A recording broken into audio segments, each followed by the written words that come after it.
Everyone, I am Sarita Srivastava from Mahatma Gandhi शिक्षण संस्थान. Now I am going to teach Hindi व्याकरण standard 5th.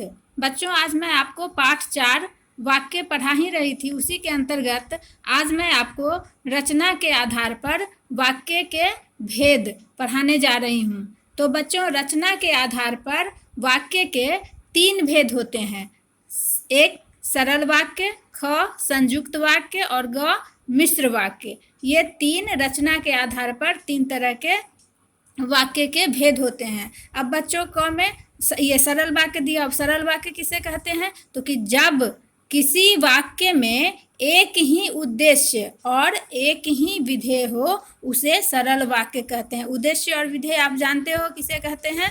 तो ये सरल वाक्य किसे कहेंगे हम? कि जब किसी वाक्य में एक ही उद्देश्य और एक ही विधेय हो उसे सरल वाक्य कहते हैं. जैसे मैं केरल जा रही हूँ, तो मैं यहाँ पर मैं जो हो गया ये उद्देश्य है और एक ही इसमें विधेय है.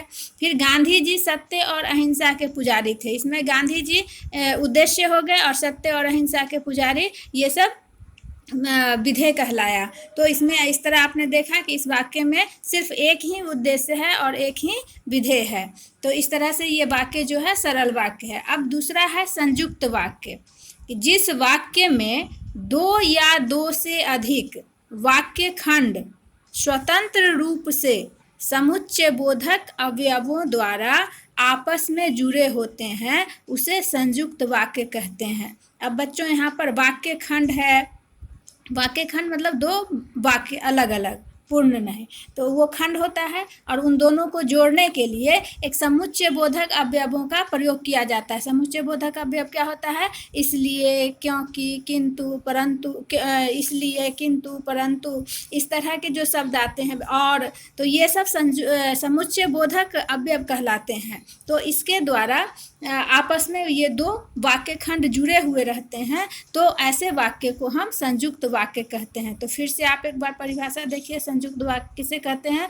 कि जिस वाक्य में 2 या 2 से अधिक वाक्य खंड स्वतंत्र रूप से समुच्चय बोधक अवयवों द्वारा आपस में जुड़े होते हैं उसे संयुक्त वाक्य कहते हैं. जैसे मैंने उदाहरण में बनाया कि मीरा घर का सारा काम करती है और स्कूल जाती है. अब इसमें देखिए 2 वाक्य खंड है. मीरा घर का सारा काम करती है, ये एक वाक्य का एक खंड हो गया, वाक्य का एक खंड हो गया. और ये स्कूल जाती है दूसरा खंड हो गया. अब इन दोनों खंडों को आपस में देखिए ये और शब्द और जो यहाँ पर है यही और शब्द जोड़ रहा है इन दोनों वाक्य खंडों को. तो ये और जो है ये समुच्चय बोधक अवयव कहलाता है. तो इस तरह आपने देखा कि वाक्य में 2 वाक्य खंड है. जिस वाक्य में ये 2 वाक्य खंड आए और उसको अवयव समुच्चय बोधक अवयव जोड़ा, तो ऐसे वाक्यों को हम संयुक्त वाक्य कहते हैं. दूसरा यहाँ देखिए उदाहरण कि मुझे डॉक्टर से दिखलाना है इसलिए अस्पताल जा रहा हूँ. अब इसमें अस्पताल जा रहा हूँ और मुझे डॉक्टर से दिखाना, ये अलग अलग 2 वाक्य हैं, खंड है.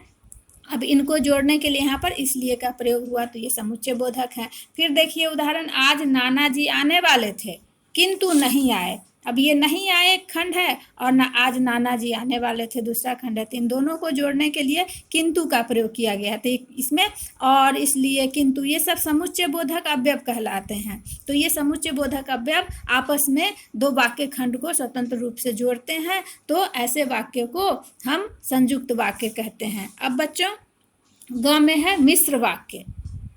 मिश्र वाक्य क्या कहलाता है? कि जिस वाक्य में एक प्रधान वाक्य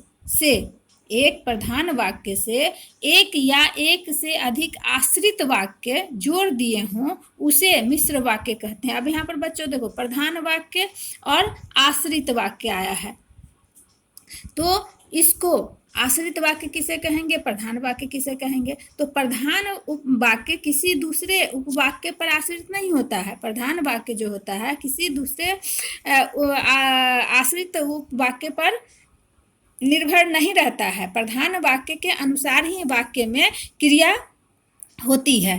तो और आश्रित वाक्य जो होता है वह दूसरे उपवाक्य पर निर्भर होता है, आश्रित होता है.